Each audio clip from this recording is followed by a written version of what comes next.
नमस्कार, बहुत स्वागत है आपका हिंदी खबर देखने। मैं हूं आपके साथ कीर्तिमान सिंह। बड़ी खबर बुलेटिन की शुरुआत से पहले आपको बता दें, यूपी मदरसा एक्ट पर सुप्रीम कोर्ट का बड़ा फैसला आ गया है। यूपी मदरसा एक्ट को सुप्रीम कोर्ट की मान्यता मिल गई है। सुप्रीम कोर्ट ने यूपी मदरसा एक्ट को सही बता दिया है, सही ठहरा दिया है। शिक्षा को नियमित करने का कानून सही है। सुप्रीम कोर्ट ने टिप्पणी की है। सीजेआई ने कहा कि रोजाना कामकाज को हस्तक्षेप नहीं है। सुप्रीम कोर्ट ने इलाहाबाद हाई कोर्ट के फैसले को रद्द कर दिया है। यूपी मदरसा एक्ट संविधान का उल्लंघन नहीं है, यह सुप्रीम कोर्ट ने अपनी टिप्पणी में कहा है। सुप्रीम कोर्ट ने यूपी हाई कोर्ट का फैसला खारिज कर दिया है। बड़ा झटका लगते हुए योगी सरकार के यूपी मदरसा एक्ट संवैधानिक है। सीजेआई ने अपनी टिप्पणी में कहा है, यूपी मदरसा एक्ट को संवैधानिक बता दिया है सुप्रीम कोर्ट ने कहा शिक्षा को नियमित देना रोजाना कामकाज का हस्तक्षेप नहीं है। सुप्रीम कोर्ट ने इलाहाबाद हाई कोर्ट के फैसले को रद्द कर दिया है। बड़ी खबर इस बीच आपको बता रहे हैं, यूपी मदरसा एक्ट संवैधानिक है, ये सीजेआई ने अपने टिप्पणी में कहा है। तो यूपी मदरसा एक्ट पर सुप्रीम कोर्ट का बड़ा फैसला। यूपी मदरसा एक्ट को सुप्रीम कोर्ट की मान्यता मिल गई है। एक तरीके से हाई कोर्ट के फैसले को पलट दिया है सुप्रीम कोर्ट ने। शिक्षा को नियमित करने का कानून सही है, सुप्रीम कोर्ट ने अपनी टिप्पणी में कहा है। सुप्रीम कोर्ट ने हाई कोर्ट के फैसले को इसी के साथ रद्द भी कर दिया है। आपको बता दें कि हाई कोर्ट ने पहले बताया था कि धर्मनिरपेक्षता के सिद्धांत का उल्लंघन है मदरसा एक्ट, और उसी फैसले को सुप्रीम कोर्ट ने अब रद्द कर दिया है, पलट दिया है। तो यूपी मदरसा एक्ट को सुप्रीम कोर्ट की मान्यता मिल चुकी है, जिसमें हाई कोर्ट के फैसले को बदल दिया गया। हाई कोर्ट के फैसले के खिलाफ मदरसा अजीजिया इतजुल उलूम के मैनेजर अंजुम कादरी ने सुप्रीम कोर्ट में चुनौती दी थी। 5 अप्रैल 2024 को सुप्रीम कोर्ट में पहली बार इस मुद्दे पर सुनवाई हुई।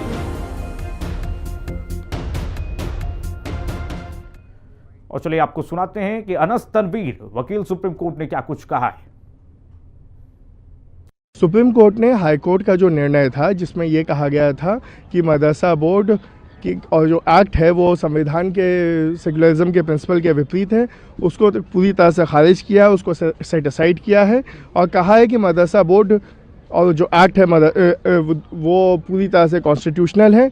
जहाँ तक कि कामिल और फाजिल डिग्री का सवाल है, जो कि हायर डिग्री होती है ग्रेजुएशन लेवल की, उस पे उन्होंने कहा है कि ये मदरसा बोर्ड कन्फर्म नहीं कर पाएगा, लेकिन मुंशी, मौलवी और आलिम की डिग्री जो 10वीं 12वीं के बराबर होती है, उसकी पूरी वैलिडिटी रहेगी। तो इस मुद्दे पर जहां एक तरफ बीजेपी नेता गिरिराज सिंह ने मुसलमानों पर माहौल खराब करने का आरोप लगाया है, तो वहीं कांग्रेस नेता राशिद अल्वी ने बीजेपी पर गलत राजनीति करने का आरोप लगाया है। सुनाते हैं आपको। मुस्लिम जो उनके धर्म गुरु हैं और जो फंडामेंटलिस्ट हैं, ये लोग गलियों में माइक लेकर के प्रचार करना शुरू किए, माहौल खराब करने की कोशिश किया। अब तो मदनी कहते हैं 5 लाख मुसलमानों को इकट्ठा करूंगा। मैं कहता हूं मदनी साहब, आप 5 लाख मुसलमानों को इकट्ठा नहीं कर रहे हो, तुम 100 करोड़ हिंदुओं को डराने की कोशिश कर रहे हो। हिंदुस्तान की सरकार का हिस्सा है। आप सिर्फ अपनी राजनीति के लिए इस तरीके के बयानात देते हैं। आप बताइए उन लोगों के नाम जहां आपने देखा, और अगर नहीं देखा तो आप माफी मांगे। ये इस तरीके के बयानात की मैं कभी भी हिमायत नहीं करता हूं।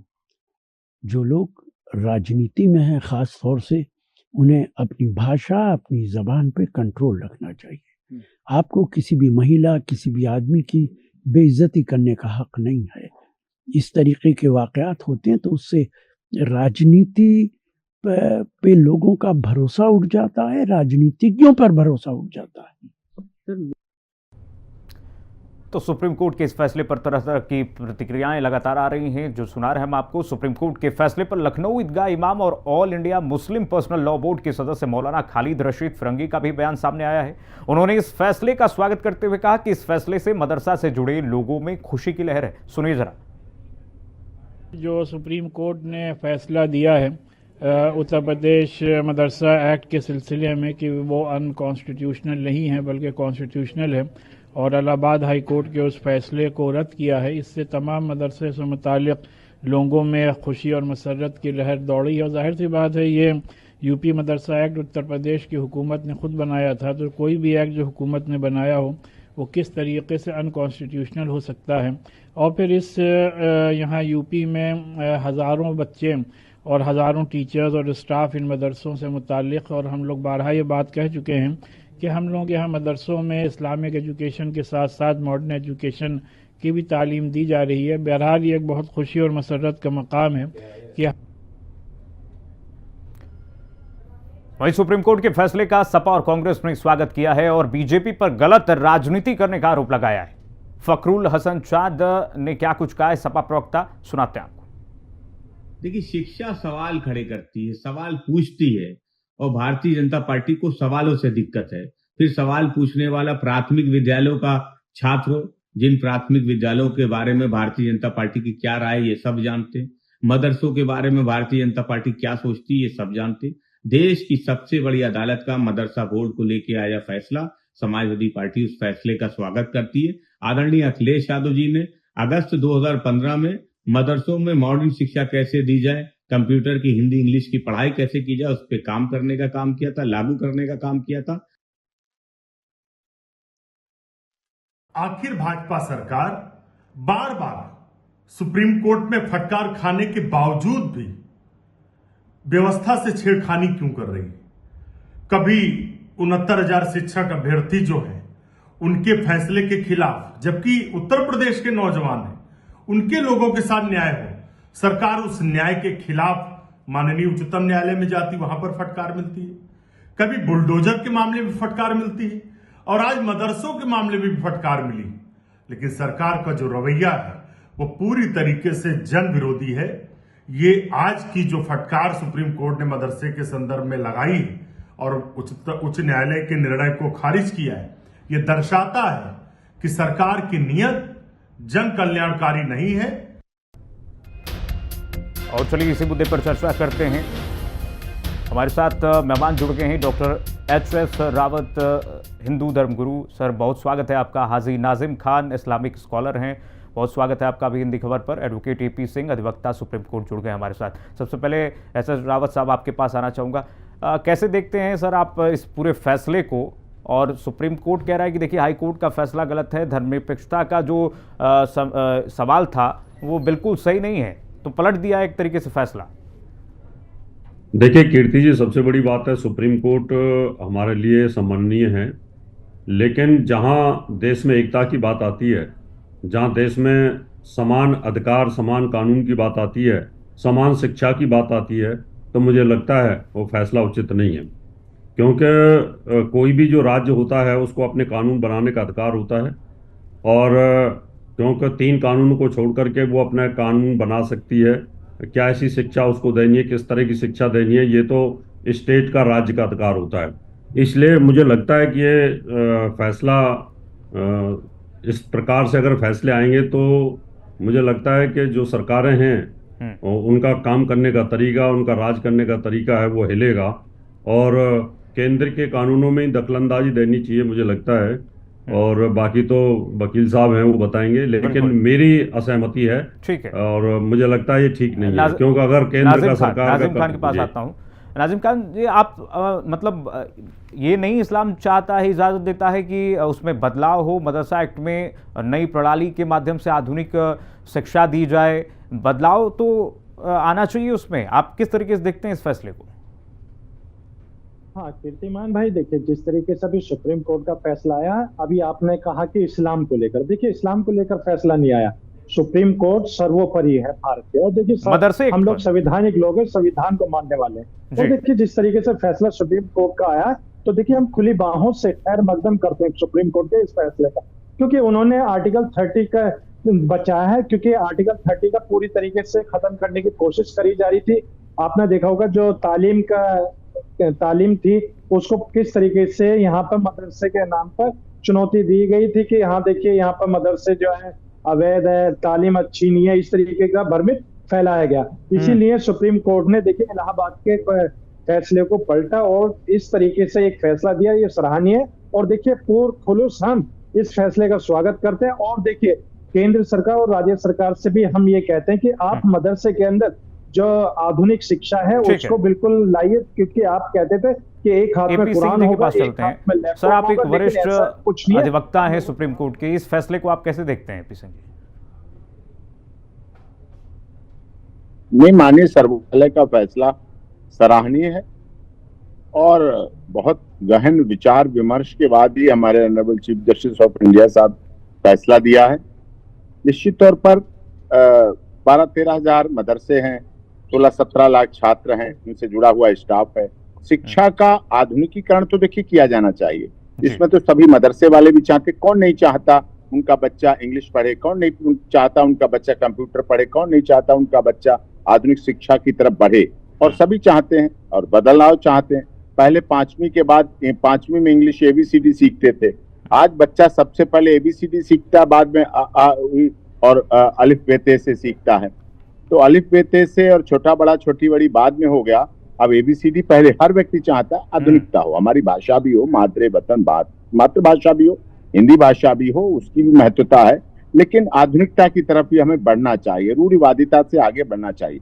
जो लोग समझते थे मदरसा उस तरह से केवल एक धार्मिक या इस्लामिक शिक्षा देता है, अब उसमें सरकार भी नियंत्रण करे। और माननीय सर्वोच्च न्यायालय ने भी आदेश किया है, जो बड़ी डिग्रियां थी, जो मुंशी हैं, छोटी डिग्रियां थी पढ़ने की हैं, आलिम हैं, वो तो ठीक है, लेकिन बड़ी डिग्रियों के लिए उन्होंने कहा नहीं, बड़ी डिग्रियां आप नहीं दे सकते। तो उससे क्या हो, इंटरनेशनल लेवल पे भी हमें बनना है। हम वसुधैव कुटुंब की बात करते हैं, 1 अर्थ 1 फैमिली 1 फ्यूचर 1 हेल्थ की बात करते हैं। हम पूरी दुनिया में अलग तरह का बदलता भारत है, बढ़ता भारत है, परिवर्तन करता हुआ भारत है, दुनिया देख रही है। मोदी जी के शासनकाल में ये तो लोगों को मिला भारत को सम्मान, तो भारत के इस्लामिक कंट्री जो इस्लामिक देशों ने सर्वोच्च सम्मान, अपने देशों के सर्वोच्च सम्मान क्यों दिए हमारे देश के प्रधानमंत्री को?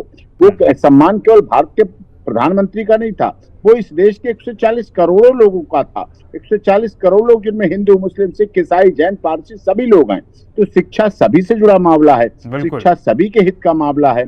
तो इसलिए माननीय सर्वोच्च न्यायालय का फैसला सराहनीय है, प्रशंसनीय है। इलाहाबाद हाई कोर्ट के ऊपर सुप्रीम कोर्ट है, तो निश्चित तौर पर उन्हें कुछ लगा होगा, उनका फैसला था। माननीय सर्वोच्च न्यायालय को लगा कि हमारा धर्मनिरपेक्ष। नाजिम भाई, आप फैसले का स्वागत कर रहे हैं, लेकिन आप क्या ये नहीं चाहते हैं, जैसे कि AP सिंह जी बोल रहे हैं, रूढ़िवादिता से दूर हो, प्रगतिशील समाज हो, जो इस मदरसे में बच्चे पढ़ रहे हैं वो टेक्नोलॉजी के साथ जुड़ें? क्या आपको नहीं लगता है कि प्रगति होनी चाहिए मदरसों के बच्चों की भी?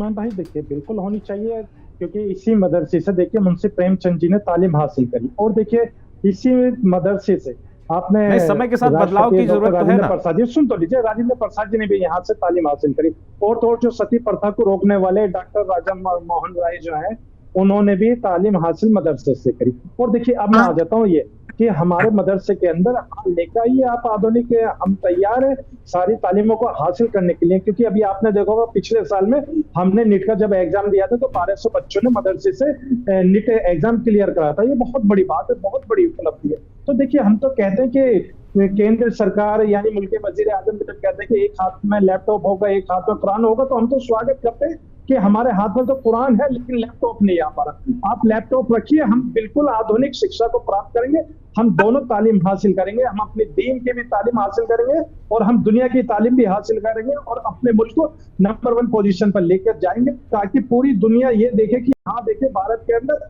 मदरसे से तालीम आफ्ताब आ रहे हैं, और देखिए किस तरीके से मुल्क को आगे लेके जा रहे हैं। देखिए हम ये चाहते हैं कि मुल्क हमेशा हमारा नंबर 1 रहे, सब मिलजुल कर रहे हैं, लेकिन बार बार आके मदरसों को भी टारगेट क्यों किया जाता था, ये बड़ा गंभीर विषय था। जिस तरीके से सुप्रीम कोर्ट का फैसला आया, मैं बार बार यही कहता हूं कि हम खुली बाहों से सुप्रीम कोर्ट के फैसले को स्वीकार करते हैं और ये कहते हैं कि हाँ देखिए हम लोग आगे हैं, हमको तालीम चाहिए, आप हमें आधुनिक तालीम दीजिए, और इसके साथ साथ देखिए हम लोगों को दीनी तालीम की भी जरूरत है। दुनिया की बोलते बोलते आप आरोप लगा भी दिए कि मदरसे को ही टारगेट किया जा रहा है। SH रावत जी ये आरोप लगा रहे हैं कि नाजिम भाई की मदरसे को ही केवल टारगेट किया जा रहा है।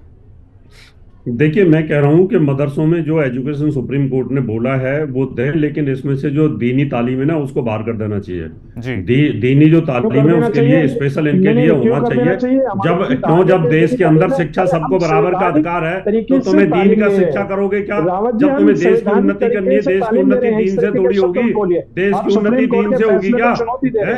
क्या जरूरत है आपको दीन की? आप लिमिटेड जो आपको मौलवी चाहिए, मौलाना चाहिए, जो आपको चाहिए उतने मदरसे रख लीजिए। बाकी मदरसों में समान शिक्षा का अधिकार होना चाहिए। है सबको दीन की शिक्षा, फिर तो हिंदुओं को भी सबको दीन की शिक्षा होनी चाहिए, फिर तो बौद्धों को भी होनी चाहिए, जैनियों को होनी चाहिए, फिर तो सबको बराबर का अधिकार होना चाहिए। मैं इसके खिलाफ हूं कि मदरसों में। बिल्कुल। तो चलिए, तमाम मेहमान हमारे साथ लगातार जुड़े हुए हैं।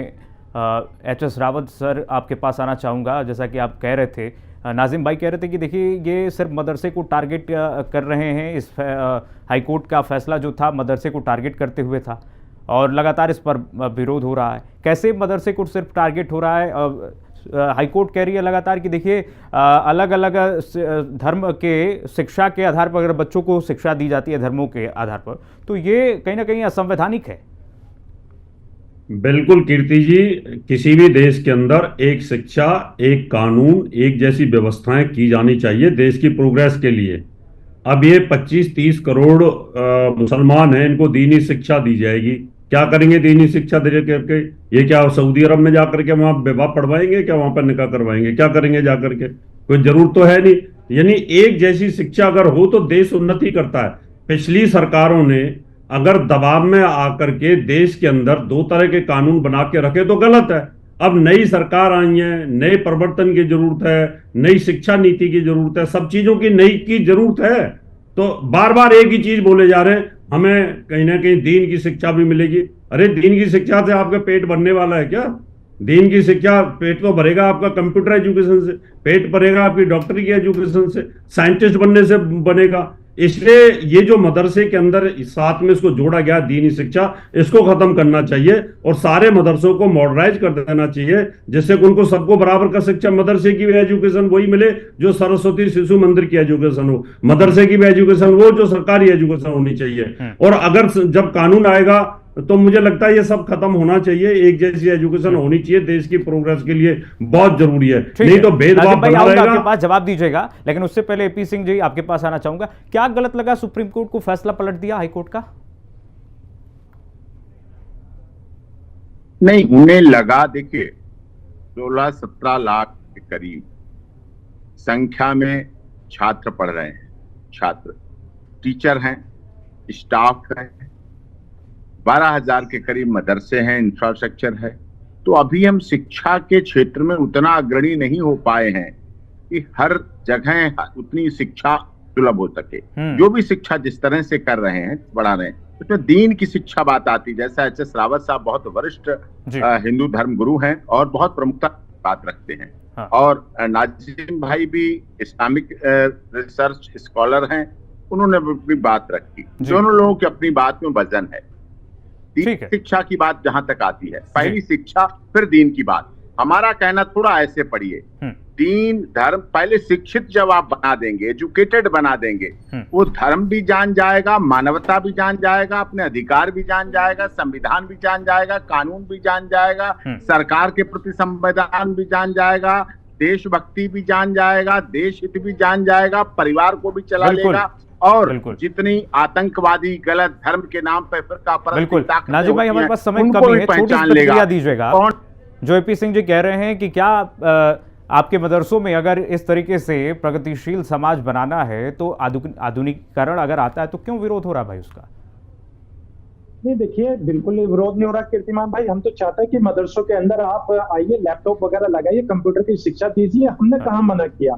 हम तो हर तालीम में हासिल करने के लिए, अभी जैसे ला इलाहा इल्लल्लाह मुहम्मदुर रसूलुल्लाह पढ़ा मैंने, ये मेरा अपना धार्मिक मुद्दा, लेकिन हम लोगों के लिए सबसे पहले संविधान है, क्योंकि हम लोग संविधान को मानने वाले। और मैं ये कहता हूँ कि आप मदरसे के अंदर बिल्कुल मॉडर्नाइज कीजिए, मदरसे के अंदर हमें वो तालीम भी दीजिए जिससे कि देश आगे बढ़ सके। हम तो चाहते हैं, लेकिन ये सिर्फ बातें कही जाती है, इन बातों पर अमल नहीं होता। तो कीर्तिमान जी, जिस दिन अमल हो जाएगा तो जाहिर सी बात है कि मदरसे से निकलने वाले बच्चे। आप सभी मेहमानों का बहुत धन्यवाद। HS रावत जी आपका, एडवोकेट AP सिंह जी आपका और नाजिम भाई आपका। अपने मुद्दे, अपनी बातों पर आपने राय रखी इस मुद्दे पर।